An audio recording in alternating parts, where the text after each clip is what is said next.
think I totally overestimated my shooting ability on 150 meters. When I look at those targets, it's not pretty, but there's a lot of factors there, but I'm not going to think about excuses.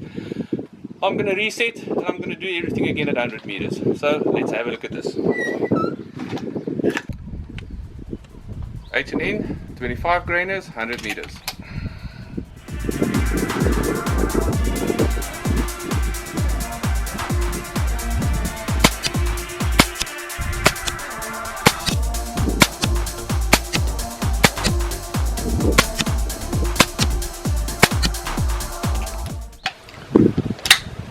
Wow, bliksem. Now this was a very pleasant surprise for the first slugs out on the 100 meters. The wind is still gusting, just the same as the 150 meters, but I was mightily impressed for the benchmark set by the H&N 25 grainers. Looks like the Superior Heavy Slug liner actually likes the H&N slugs. Right, JSB KnockOuts, 25.39 grain, 100 meters.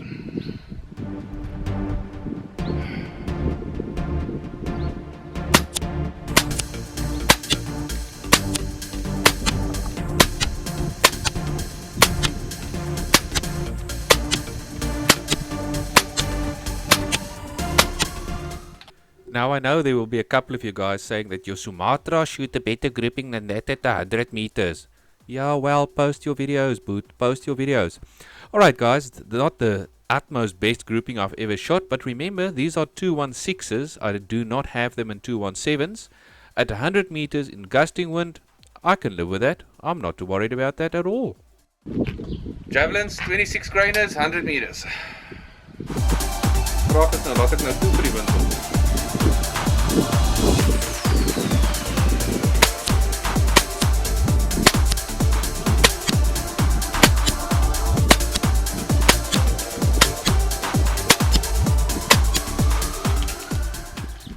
The center of this grouping is a lot tighter than the knockouts, although the outliers are approximately the same grouping size.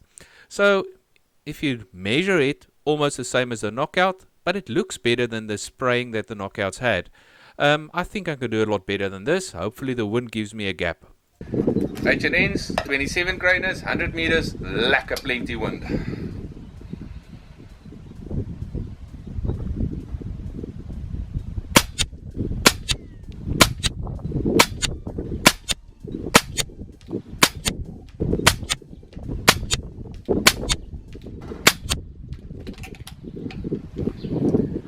That's not bad, despite the wind trying to bulltwang me. My gun's love affair with the H&N is continuing, with the best grouping of the day at 38mm or 1.5 inch, despite the wind. What is quite interesting to note is that the 27 grainers are a lot more steady in the wind. I had almost no lateral movement, it's just the up and down movement that I saw in this specific grouping, but that I can definitely live with. Come on, wind, what can you do to me? Right, so I had so much fun with that 100 meter group that I decided to shoot it again, but this time in reverse order. So I'm going to start with the 27 grain H&Ns first, just a couple of sighters.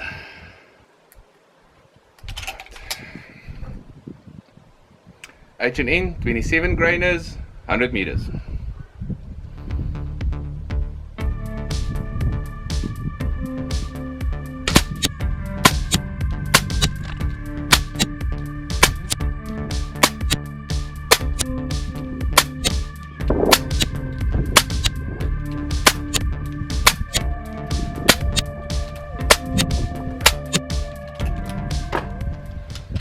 With 17 shots in that group, it only opened up by 10mm and we still have a grouping of under 2 inches at 100 meters.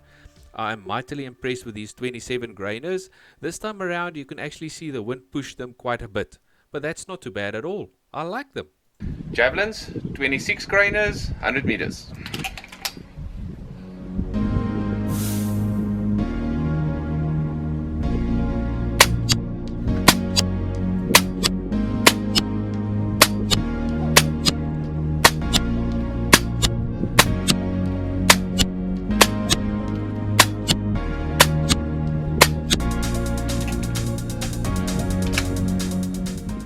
I didn't hold anything for the wind. I went dead center, so everything to the left is purely windage. Right.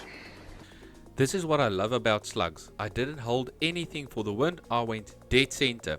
Second time round, I got a slightly better grouping with the javelins at under 3 inches versus almost 3.5 inches the first time round. So quite an improvement, and that's 14 shots. Not too bad. Right, JSB KnockOuts, 25.39 grain, 100 meters.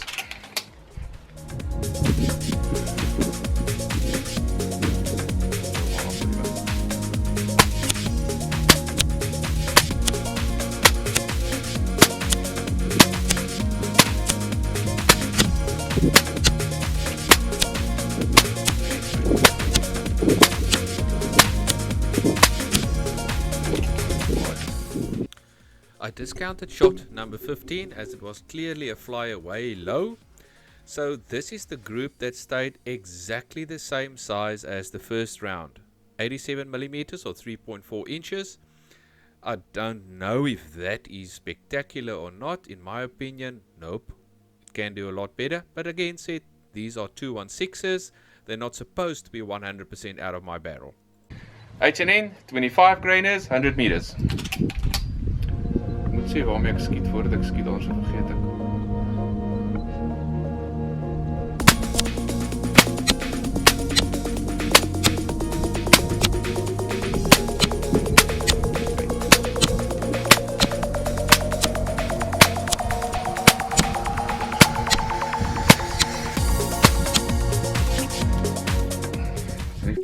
Unfortunately, the H&Ns couldn't perform as well as they did on the first round due to the wind probably, and this time it opened up a little bit to 56 millimeters or 2.2 inches, which I think is still pretty decent given the wind and the gusty circumstances we're shooting in.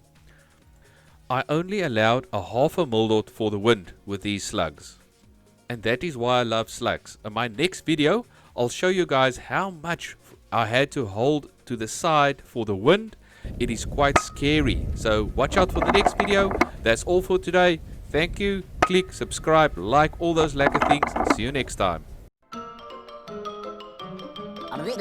That's all, folks.